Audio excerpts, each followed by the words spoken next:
resistance today. I got topic internal resistance. What does it mean by किसी को मालूम दूसरी मत नहीं खाएंगे। what does it mean by internal resistance? Students, look at here. This is a battery, and this battery has a voltage 9 volt. This battery is ideal battery.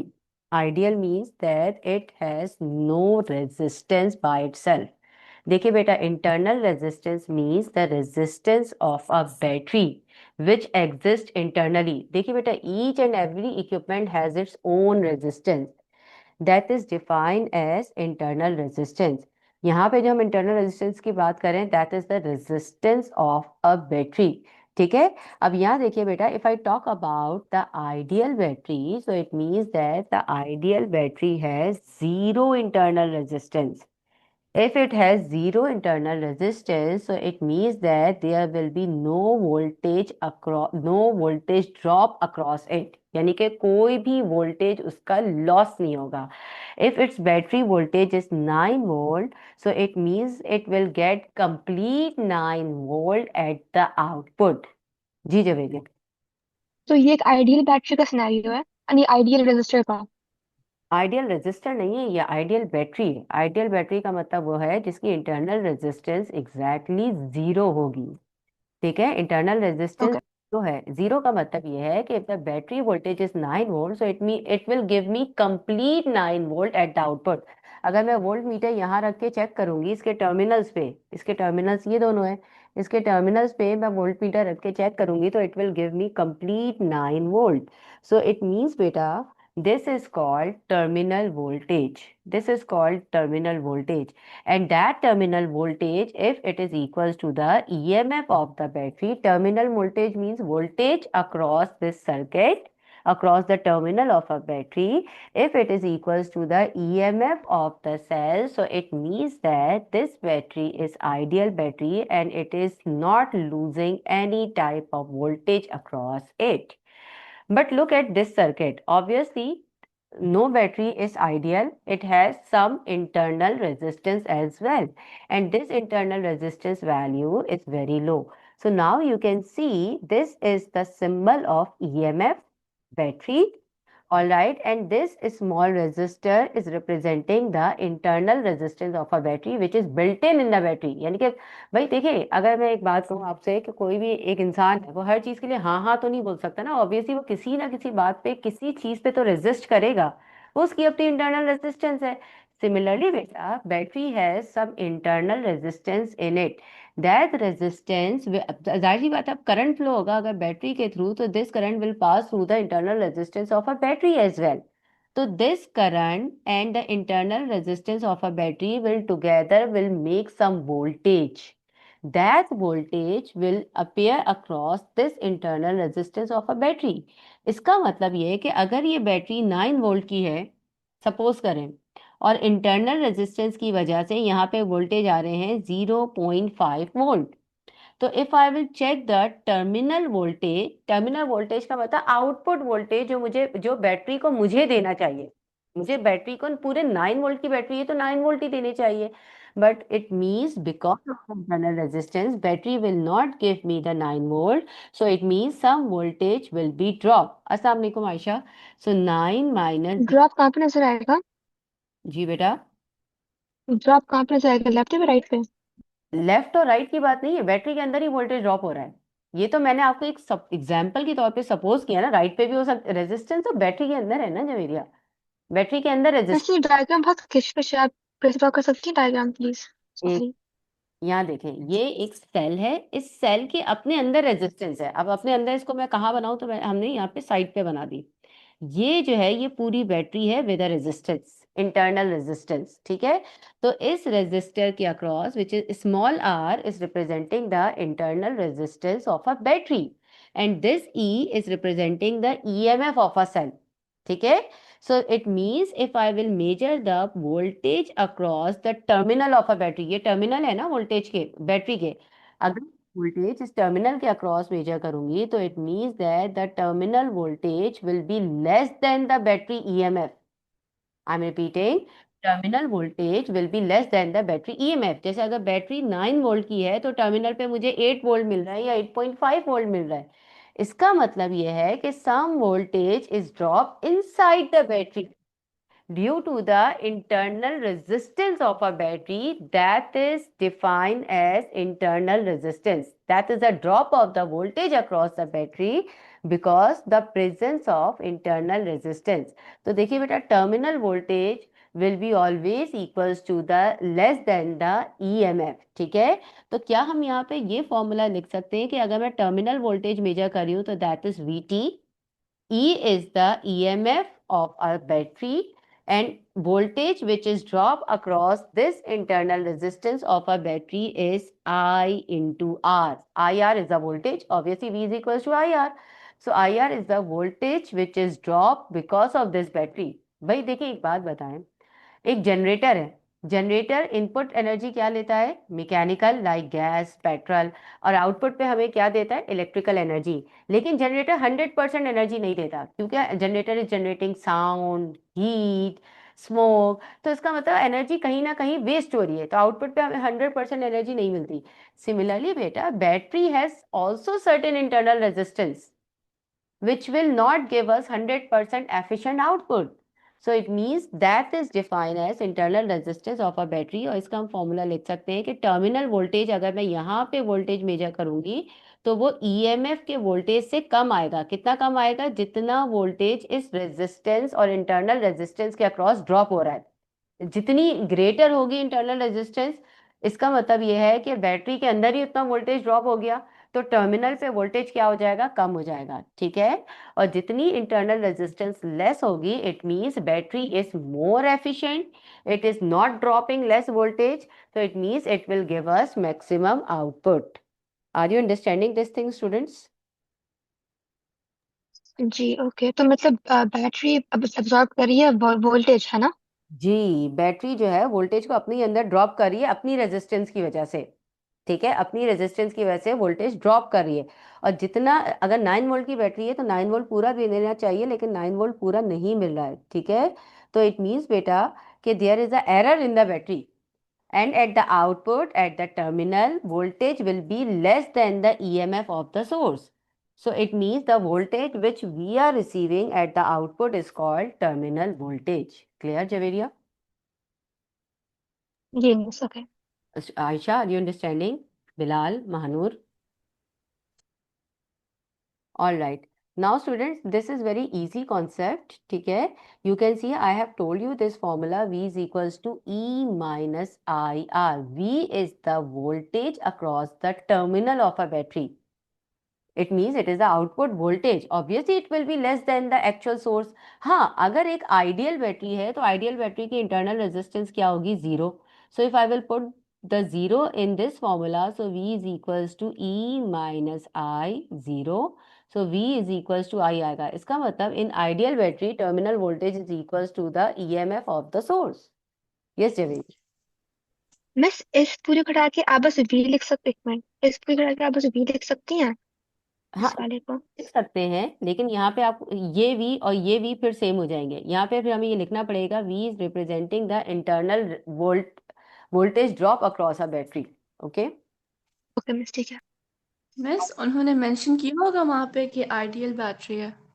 हाँ बिल्कुल mention किया होगा, मैं भी आप लोगों को क्वेश्चंस करवा रही हूँ। यहाँ देखें, अच्छा यहाँ देखिए बेटा, दिस इज द बैटरी। इस इंटरनल रेजिस्टेंस की मैंने पूरी एक फाइल डाउनलोड की हुई है, मैं आपको दिखाती हूँ। इसके बहुत सारे क्वेश्चंस आए हुए हैं। ये तो सर्किट, अच्छा ये पोटेंशियल डिवाइडर की है। बहरहाल मैंने कुछ फाइल्स डाउनलोड की हुई है, इसमें इंटरनल रेजिस्टेंस के बहुत सारे क्वेश्चन हैं, मैं करवा दूंगी आप लोगों को। इसका इतना मुश्किल नहीं है टॉपिक। यहाँ देखिए बेटा, कितनी पावर ड्रॉप होगी इस बैटरी के अक्रॉस, हम पावर ड्रॉप भी फाइंड कर सकते हैं, पावर को कंपेयर कर सकते हैं। अच्छा, इसकी एक छोटी सी डेरिवेशन है। देखिए, अभी मैंने आप लोगों को फॉर्मूला बताया है, terminal voltage is equals to E minus I R. Am I right students?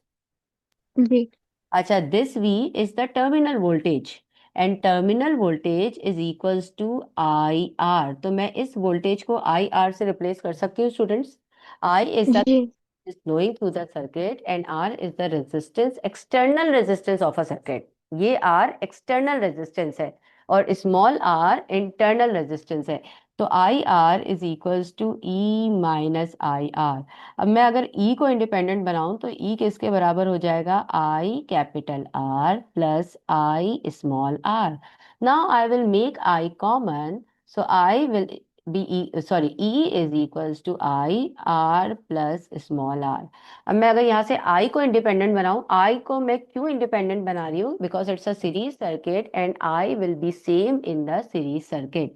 So I is equals to E divided by R plus small r। इतनी बात समझ में आ रही है स्टूडेंट्स? इसकी डेरिवेशन कितनी मार्क की आती है? देखिए कितने मार्क्स की डेरिवेशन नहीं आती।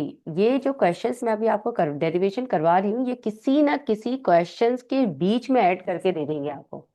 ठीक है, तो आपको वो सिचुएशन को अंडरस्टैंड करना है, देन उसको सिंप्लीफाई करना है। ठीक है, बस एक मिनट मैं लिख लूँ ये। हाँ हाँ बिल्कुल देखिए। अच्छा यहाँ देखिए, मैं आगे भी पढ़ा रही हूँ साथ ही साथ।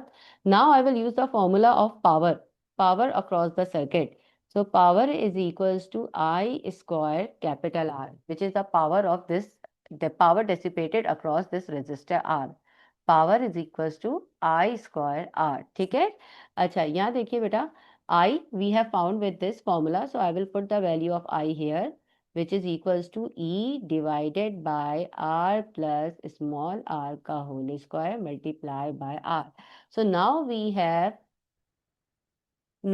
have driven one formula for electrical power if the internal resistance is present in the circuit। ये फॉर्मूला आपके एमसीक्यूज में भी आया हुआ है, आई विल शो यू। ठीक है, ये फॉर्मूला आपके एमसीक्यूज में भी आया हुआ है, दिस इज इंपॉर्टेंट। ठीक है, तो now students, if the internal resistance of a battery is present in the circuit, if it is not ideal, so it means that we can calculate the power with this formula, because now there are two resistors which are connected in series। All right students, yes okay. Yes ma'am. okay, note down this calculation। Bilal आप लिख रहे हैं बेटा? बिलाल, जी। अच्छा अब देखें, now I am going to clear the screen everyone. ठीक है, अच्छा अब जरा एक काम करें स्टूडेंट्स, एक काम करें, यहाँ पे देखें ईएमएफ की वैल्यू पुट करें 2 वोल्ट इस फॉर्मूला में। Small R is the internal resistance of a battery which is 1 ohm, और capital R is the external resistance, वो पुट करे 2 ओम, यानी कि capital R is greater than small are.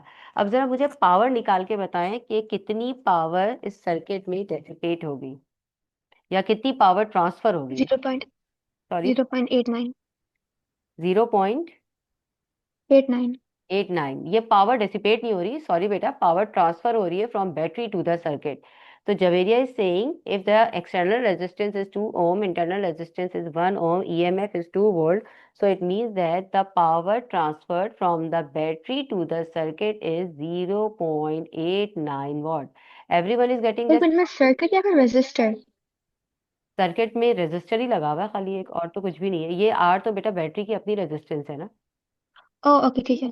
ठीक है, यहाँ तक क्लियर है? Aisha, Mahnoor, are you getting the same value? Yes miss. अच्छा, अब जरा एक और कंडीशन करते हैं। अब दूसरी कंडीशन ये करें कि अब ईएमएफ की वैल्यू यही लें, स्मॉल इंटरनल रेजिस्टेंस की वैल्यू यही लें, लेकिन अब एक्सटर्नल रेजिस्टेंस की वैल्यू रखे 1 ohm. It means internal resistance is equals to external resistance. अब जरा मुझे सर्किट की पावर निकाल के बताएं कितनी आ रही है। बिलाल मुझे आपसे आंसर चाहिए बेटा।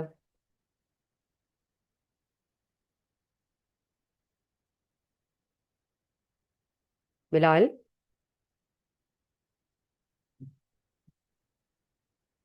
जरिया बिलाल क्लास में है? जी मैं यहाँ पे मैं कर रहा हूँ। अच्छा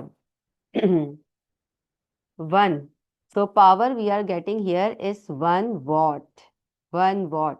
So it means that if internal resistance of a battery is equal to external resistance, so power is 1 watt। अब now solve one more step। ठीक है, I am going to clear this screen। All right, solve one more step। अब external resistance की value internal से कम रखें, like external resistance रखें 0.5 ohm, internal resistance है 1 ohm, और ईएमएफ वही है 2 वोल्ट। ये चीज़ें मैंने कांस्टेंट रखी हैं। अब जरा मुझे बैटरी की ट्रांसफर पावर निकाल के बताएं एक्सटर्नल सर्किट को कितनी आ रही है। 0.89। 0.89। इसका मतलब देखिए, अब आप क्या इवेलुएट कर सकते हैं इससे इससे एक चीज हमें ये समझ में आ रही है कि जब बैटरी की इंटरनल रेजिस्टेंस एक्सटर्नल रेजिस्टेंस के बराबर है तो बैटरी मैक्सिमम पावर डिलीवर्ड करेगी, दैट इज 1 वॉट। लेकिन जब एक्सटर्नल रेजिस्टेंस ज़्यादा है और इंटरनल रेजिस्टेंस कम है तो बैटरी की डिलीवर पावर भी क्या हो जाएगी, कम हो जाएगी।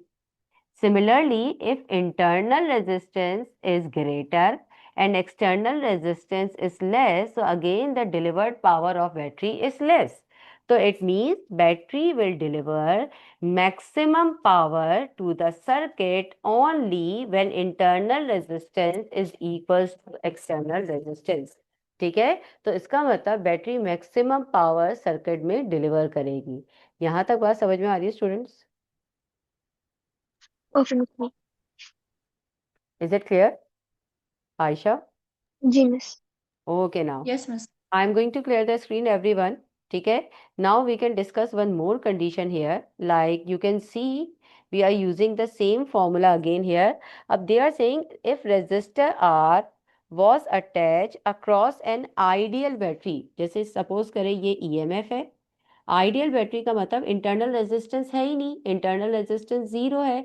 Now I am attaching one resistor with the ideal battery, तो इसका मतलब ये है कि external resistance is capital R, internal resistance is 0। तो अब हम वही फॉर्मूला यूज करेंगे। क्या फॉर्मूला बताया था मैंने आप लोगों को? Power is equals to E divided by R plus small R का whole square multiply by R. ये फॉर्मूला बताया था ना स्टूडेंट्स मैंने आप लोगों को? जी मिस, ये था। आर 0 पुट करें because this is the ideal battery and internal resistance is 0। तो मुझे बताएं इसकी पावर क्या आ रही है। तो देखिए बेटा, E square divided by R plus 0 whole square multiply by R. So power is equals to E square divided by R square multiplied by R. This R will be cancelled. So power is equals to E square upon R. So if the battery is ideal, so it means we will use this formula to calculate the power of the battery, which is equals to E square R. ठीक है, आप देखा जाए तो ये formula और power का जो हम फॉर्मूला यूज करते हैं आई स्क्वायर आर, दोनों फॉर्मूला सेम है क्योंकि यहाँ पे ईएमएफ जो है वो टर्मिनल वोल्टेज के बराबर है। आइडियल बैटरी में मैंने आपको कहा था ईएमएफ टर्मिनल वोल्टेज के बराबर है। अगर मैं इसी फॉर्मूले को और इवेलुएट करूँ, power is equals to E square R, because this battery is ideal, so terminal voltage is equals to EMF, और टर्मिनल वोल्टेज का फॉर्मूला क्या होता है? I R. तो अब मैं ये आई आर इस पे पुट करती हूँ, तो power is equals to I R का whole square divided by R. तो देखिए बेटा, I square R square divide by R, this R cancelled, तो आई स्क्वायर आर, यही फॉर्मूला वापस आ गया। आई चीज समझ में? इसका मतलब ये है कि जब बैटरी आइडियल है तो we can use this formula, power is equals to I square R, और power is equals to E square upon R. E is the EMF which is equals to the terminal voltage in the ideal battery condition. ये चीज समझ में आ रही है students? जी miss. ये मैं जितनी डेरिवेशन करवा रही हूँ उसको नोट डाउन करें प्लीज, ऐसे ही क्वेश्चन एमसीक्यूज में आए हुए हैं।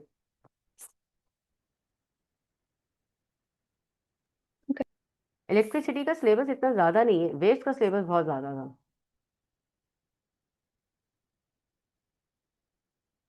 Okay done. जी मिस। अच्छा, अब जरा मुझे एक डेरिवेशन करके बताएं। ठीक है, यही फॉर्मूला यूज करें, power is equals to energy divided by R plus R multiply by R. देखिए, initially we were talking about the ideal battery whose internal resistance is 0, but अब जो मैं बैटरी की बात कर रही हूँ उसकी इंटरनल रेजिस्टेंस एक्सटर्नल रेजिस्टेंस के बराबर है। तो अगर इंटरनल रेजिस्टेंस एक्सटर्नल रेजिस्टेंस के बराबर है तो पावर में क्या चेंज आएगा ये हम डेरिवेशन करेंगे। So power is equals to E divided by R, small R की जगह भी आर रखेंगे, whole square multiply by R. So power is equals to E square divided by 4r square multiply by R. This R this r square and r will be cancelled, so power is equals to e square upon 4r. अच्छा, एक बात बताइए students, when the battery was ideal, so it means that its power was equals to e square upon r. Am I right? जी तो क्या इस ई square upon are को हम ideal battery की पावर से रिप्लेस कर सकते हैं? कोई फायदा तो नहीं है सेम चीज की। अच्छा देखिए क्या फायदा होगा। अगर मैं यहाँ पे रिप्लेस करती हूँ तो इसका मतलब ये है कि now the power will be equals to ideal power divided by 4। ठीक है, इसका मतलब ये है जी जवेरिया। तो मतलब कि आइडियल पावर मैक्स पावर के अंदर 1/4 का डिफरेंस है। जी देखिए 4 टाइम्स डिक्रीज हो जाएगी, 4 टाइम्स डिक्रीज हो जाएगी, लो पावर डिलीवर करेगी बैटरी। देखिए बैटरी जितनी लो पावर डिलीवर करती है बैटरी की लाइफ उतनी ज्यादा होती है, क्योंकि पावर का फॉर्मूला क्या है, एनर्जी अपॉन टाइम। तो जितनी बैटरी की पावर लो होगी वो टाइम ड्यूरेशन उतना ही देगी, उतनी लॉन्ग टाइम तक रन करेगी। ये आइडियल बैटरी जल्दी डाई हो जाएगी because it is delivering its maximum power. आप देखें यहाँ पे जब हमने बैटरी की इंटरनल रेजिस्टेंस और एक्सटर्नल रेजिस्टेंस सेम रखी हुई है, तो इसका मतलब ये है कि बैटरी की अपनी इंटरनल रेजिस्टेंस भी ज़्यादा है, तो बैटरी लेस पावर डिलीवर कर रही है। लेस पावर डिलीवर करने का मतलब ये है कि ये एक लॉन्ग लाइफ बैटरी है, ये लॉन्ग टर्म तक आप इसको ऑपरेट कर सकते हैं because it is delivering less power in the circuit. लेकिन अगर बैटरी आइडियल है तो वो तो अपनी मैक्सिमम पावर डिलीवर करेगी। जब मैक्सिमम पावर डिलीवर करेगी तो battery will die soon, it will run down. Clear students? जी। ओके। सही। अच्छा तो नेक्स्ट। इसलिए हम लोग आइडियल बैटरी भी इंस्टॉल करते हैं ना। बिल्कुल बिल्कुल ठीक है। अच्छा नेक्स्ट थिंग इज 1 मिनट। अच्छा हेडिंग डाले potential, potential divider. I am just coming in 1 minute. Potential divider.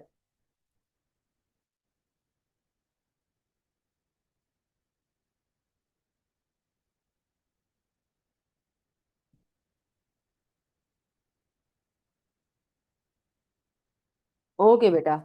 तो how can we define potential divider? Potential divider is a type of series circuit which is used to divide voltage across its component. I'm repeating, beta. Potential divider is a type of series circuit which is used to divide voltage across its component. आप लोगों को O levels में याद होगा, मैंने इस तरह के potential dividers पढ़ाए थे. This is a DC battery. This is resistor R1. This is resistor R2 and they are connected in series. Do you remember this thing, students? So if it's a series circuit, student, so it means if this battery voltage is 10 volt and these two resistors have same resistance, so it means each resistor will have voltage 5 volt and 5 volt. So basically what this circuit is doing, it is distributing equal voltage across the resistor. यहाँ तक बात समझ में आ रही है students? जी। अच्छा अब जरा मैं सर्किट में थोड़ी सी मॉडिफिकेशन करती हूँ। व्हाट आई एम डूइंग बेटा, now I am replacing the R2 with a variable resistor. This R2 is basically a variable resistor. Variable resistor को हम पोटेंशियोमीटर भी कहते हैं, whose resistance we can change, we can vary its resistance. ठीक है। अब देखें, अब मैं क्या कर रही हूँ, मैंने यहाँ से यहाँ पे एक मोटर कनेक्ट की है। मैं चाहती हूँ कि मैं जब मर्जी चाहूँ मोटर की स्पीड कम ज्यादा कर सकती हूँ। तो मोटर की स्पीड में, मोटर के अंदर कोई ऐसा ऑप्शन नहीं होता कि हम मोटर की स्पीड को कम ज्यादा कर सकें। ठीक है, तो हम मोटर की स्पीड को इस वेरिएबल रेजिस्टर के थ्रू कम ज्यादा करेंगे। कैसे करेंगे? अब एक बात बताइए student, suppose that initially I have set this resistor R2 value like R1 and R2 are same. ठीक है, R1 और R2 की वैल्यू सेम है। It means, student, that both resistors have same resistance, so they will distribute equal voltage across them. अब मैं R2 की value slowly और gradually increase कर रही हूँ, रेजिस्टेंस R2 में इंक्रीज कर रही हूँ। तो मुझे बताएं इसके अक्रॉस वोल्टेज इंक्रीज होगा या डिक्रीज होगा? इंक्रीज होगा। वोल्टेज और रेजिस्टेंस में क्या रिलेशन है बिलाल, डायरेक्ट और इनवर्स? वोल्टेज और रेजिस्टेंस में डायरेक्ट। डायरेक्ट लिखना है मैडम, जवेरिया ने बिल्कुल सही कहा, इंक्रीज होगा। ठीक है, if I am increasing the resistance तो it means voltage will increase. देखिए इनिशियली मैंने R1 और R2 की वैल्यू सेम रखी हुई थी, तो it means both were having 5 volt across them. But now slowly and gradually I am increasing the resistance R2, so it means अगर R2 increase हो रहा है तो इसका वोल्टेज इंक्रीज होगा, 6 वोल्ट हो जाएगा। अगर ये 6 हो गया तो it will become 4 volt, because together 6 + 4 will must become 10 volt. 10 से कम नहीं हो सकता, 10 से ज्यादा नहीं हो सकता, सम दोनों का बैटरी के वोल्टेज के बराबर ही आएगा। अब मैं अगर और रेजिस्टेंस बढ़ा रही हूँ तो और वोल्टेज बढ़ेगा, now it has become 7 volt, तो इट मीन्स ये वोल्टेज 3 वोल्ट हो गया। अब मैं और रेजिस्टेंस बढ़ा रही हूँ, ये 8 वोल्ट है तो ये 2 वोल्ट हो जाएगा। इसका मतलब ये है कि if I am increasing the resistance of this resistor, so voltage across it will increase. और एक का वोल्टेज इंक्रीज हो रहा है तो दूसरे का वोल्टेज डिक्रीज हो रहा है। अब देखिए बेटा, this motor is connected in parallel with this resistor, so same voltage, same 8 volt will appear across the motor as well. So it means, students, this motor will have greater voltage, so the motor will move with the fastest speed. Am I right, Javeria? जी miss. अच्छा, अब आयशा मुझे बताए, मुझे इस motor की speed को slow करना है। मोटर की स्पीड को स्लो करने के लिए मैं मोटर के अक्रॉस वोल्टेज मजीद इंक्रीज करूं या डिक्रीज करूं? डिक्रीज। डिक्रीज करेंगे। तो मोटर के अक्रॉस अगर मुझे वोल्टेज डिक्रीज करना है तो should I increase the value of resistance और should I decrease the value of resistance? Increase the value. हाँ, वोल्टेज और रेजिस्टेंस में डायरेक्ट रिलेशन है आयशा बेटा। अगर मुझे वोल्टेज डिक्रीज करना है तो I will decrease the resistance, right? Yes yes. Alright, तो रेजिस्टेंस में डिक्रीज करूंगी, बहुत कम कर दूंगी तो इसका मतलब वोल्टेज ड्रॉप होता चला जाएगा, 7 वोल्ट हो जाएगा, 6 वोल्ट, 5 वोल्ट, 4 वोल्ट, 3 वोल्ट, तो मोटर की स्पीड भी क्या हो जाएगी? स्लो हो जाएगी। तो इट मीन्स बेटा, we can vary the resistance all right in the circuit and we can vary the voltage across the both resistors. यहां तक मुझे बताएं, बात समझ में आ रही है? जी। ओके मिस जी। ठीक है। अच्छा, अब जरा आप लोगों को याद है मैंने पोटेंशियल डिवाइडर का फॉर्मूला बताया था, this is a battery voltage which is called input voltage. Alright, this is resistor R1। Alright, ये इन्होंने इतना कॉम्प्लिकेटेड करके दिया हुआ है, मैं आप लोगों को डायरेक्ट फॉर्मूला बता रही हूँ, फॉर्मूला यूज कीजिएगा R2। ठीक है, if I want to find the voltage across R1, मुझे R1 के अक्रॉस वोल्टेज फाइंड करना है, तो simple I will use the formula of potential divider, that is output voltage is equals to R1 divided by R1 plus R2 multiply by input voltage. ठीक है, R1 मैंने numerator में क्यों रखा है? Because we are finding the voltage across R1, we are finding the voltage across R1, so that's why we have to keep R1 in numerator and sum of resistance we always have to keep in denominator. अच्छा जवेरिया, अगर मुझे R2 के across resist voltage find करना है तो मैं R2 को कहाँ रखूंगी? ऊपर। ऊपर। R1 से रिप्लेस कर देंगे, ऊपर R2 रखेंगे, नीचे दोनों रेजिस्टेंस का सम मल्टीप्लाई बाय इनपुट वोल्टेज। तो this is the simple formula which we will use to find the voltage across a particular resistor in series circuit। Potential divider है क्या? एक सिंपल सीरीज सर्किट है। यहाँ तक बात समझ में आ रही है स्टूडेंट्स? पैरेलल में वर्क नहीं होगा। हम्म। पैरेलल में वर्क नहीं होगा। पैरेलल में तो बेटा वोल्टेज सेम होता है ना, जब भैया पैरेलल में ओके voltage same होता है ना। अच्छा, जरा मुझे एक जी क्वेश्चन सर। है फास्ट पेपर्स का, 1 minute.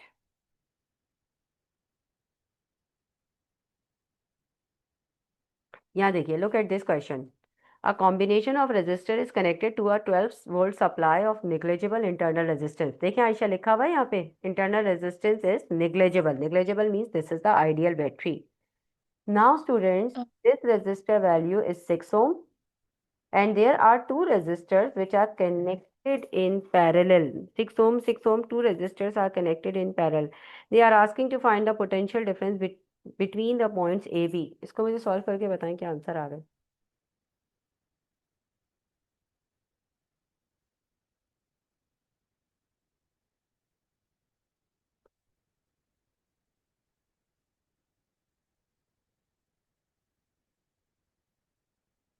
Oh Javeria, don't need to convert it, आप खुद बताएं, हम फ्रैक्शन में ओके रेजिस्टेंस को फ्रैक्शन में लिखेंगे, फॉर्मूले में तो किलो और किलो तो कैंसिल हो जाएगा, don't need to convert it.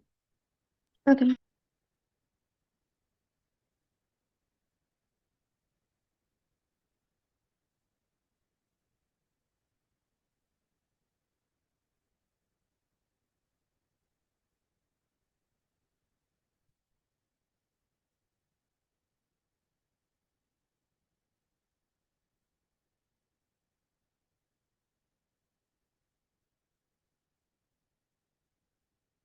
Bilal hurry up बेटा।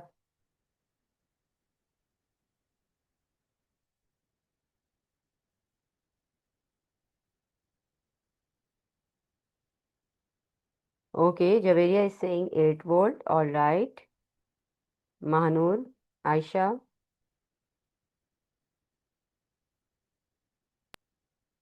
का आंसर होगा हम्म, ए। ए। बिलाल कह रहे हैं A, Javeria is saying C, all right.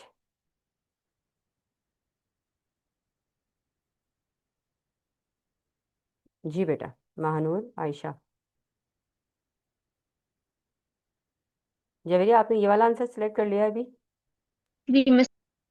अच्छा, बिलाल एंड जवेरिया 2 वोट्स हो गए।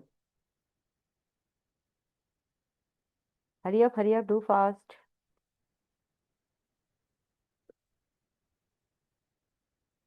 आयशा, व्हाट हैपेंड बेटा? मिस एक मिनट। अच्छा,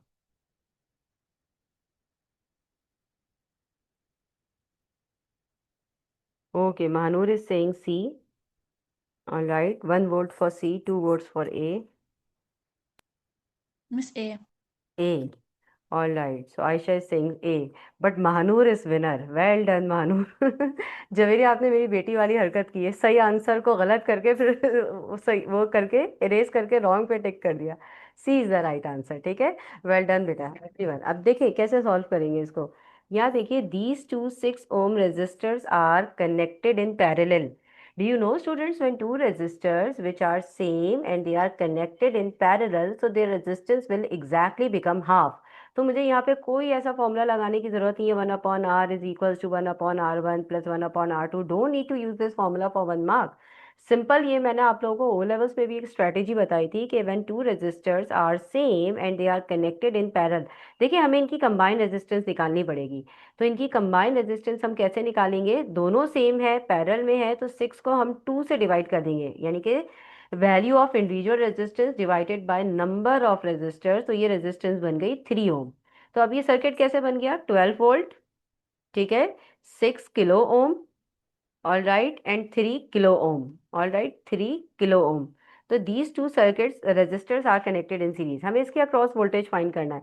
तो सिंपल हम वोल्टेज का फॉर्मूला लगाएंगे, 6 kilo Om divided by 6 kilo ohm plus 3 kilo Om multiply by input voltage 12। ठीक है, तो ये क्या बन जाएगा? 6 kilo Om, 6 + 3 9 kilo ohm multiply by 12। तो ये और ये कैंसिल। जवेरिया, आपको ये समझ में आ रहा है बेटा मैंने किलो में कन्वर्ट करने से क्यों मना किया आपको? क्योंकि फ्रैक्शन में जी। जो रेजिस्टेंस है ये कैंसिल हो जाएंगी, तो इसमें कन्वर्जन की जरूरत नहीं है। तो 6 डिवाइडेड बाय 9 मल्टीप्लाई बाय 12, इसको सॉल्व करें जरा, बिलाल, जवेरिया, आयशा। 8 आ यस रहा है। मिस। 8 आ रहा है, ठीक है, 8 वोल्ट। ठीक है, 8 volt is the correct answer, understood. अच्छा, अगर एग्जामिनर आपसे अगर 8 वोल्ट यहाँ आ रहे, एक मिनट, एक चीज और, तो इसका मतलब इस पूरे कॉम्बिनेशन के अक्रॉस कितने आ रहे होंगे? 12 में से 8 माइनस करेंगे, 4 वोल्ट। इस 6 ओम के अक्रॉस भी 4 वोल्ट आएंगे, इस 6 ओम के अक्रॉस भी 4 वोल्ट आएंगे, क्योंकि पैरेलल में रेजिस्टेंस सेम होती है। जी जवेरिया, मैं समझ गई थी, मैं समझ गई थी बेटा, इसी वजह से आपने उस पर टिक लगाया है। तो just trust on your self always. हमेशा अपने ऊपर एक कॉन्फिडेंस, एक ट्रस्ट रखा करें दैट आई एम करेक्ट। ठीक है, आई एम करेक्ट। और अपनी गलतियों से सीखा भी करें। इट्स ओके बेटा, ठीक है। अच्छा, आप लोग को ये क्वेश्चन समझ में आया? यस। जी मिस। सही। अच्छा, चलिए नेक्स्ट क्वेश्चन पे आ जाए। Question number 2। मैं तो हमेशा अपनी बात को ही कहती हूँ, मेरी बात सही है बस। ठीक है जवेरिया, मैं जो कह रही हूँ वो हमेशा सही है, सामने वाला गलत है। All right, now look at the question number 2। The diagram shows a potential divider circuit that contains a negative temperature coefficient। अच्छा, ये मैंने आप लोगों को अभी नेगेटिव टेम्परेचर कोफिशिएंट का वर्ड नहीं बताया। नेगेटिव टेम्परेचर कोफिशिएंट का मतलब ये है कि when we are increasing the temperature resistance will decrease. So this is the function of thermistor बेटा। In thermistor temperature and resistance are inversely related, इसलिए हम इसको नेगेटिव टेम्परेचर कोफिशिएंट कहते हैं कि when the temperature surrounding the thermistor will increase so its resistance will decrease. Now they are saying this is a thermistor, voltage across the thermistor is Vx, This is a fixed resistor Y and the voltage across the resistor is Vy. Now they are saying the temperature of the room containing the circuit increases. Temperature क्या होगा? Increase होगा.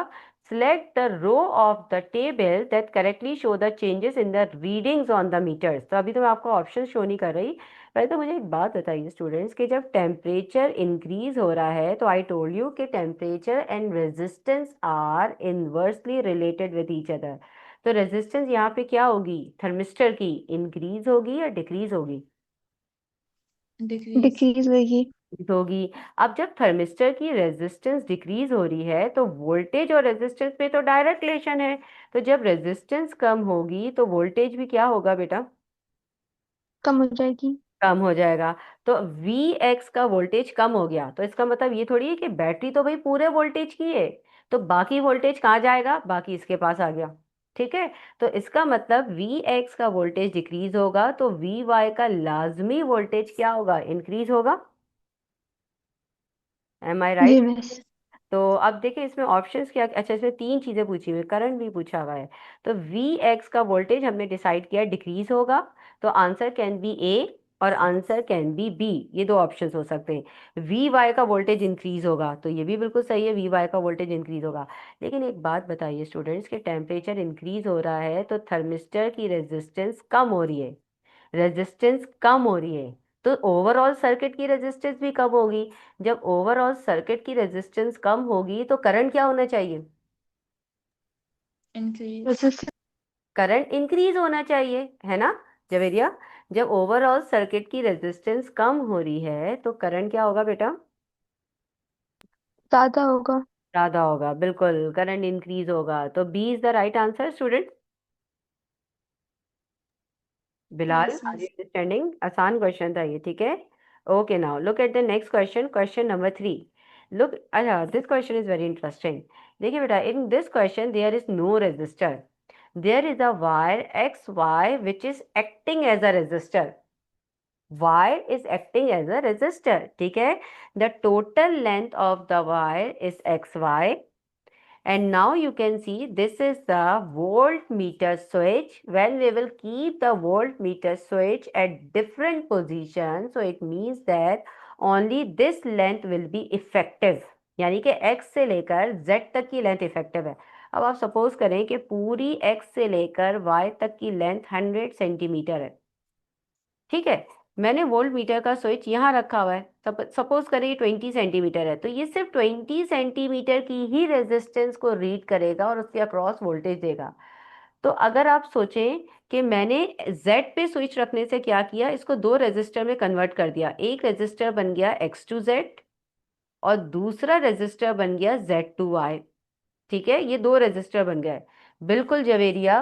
Well done. Excellent बेटा. Well done. तो इसका मतलब ये है कि जैसे हम देखा जाए तो हमें अब रेजिस्टर की टर्म्स में आंसर नहीं लिखना. We have to write the answer in terms of length. Length का रेशो लेना है. पहले हम रेजिस्टर का रेशो ले रहे थे, अब हमें लेंथ का रेशो लेना है.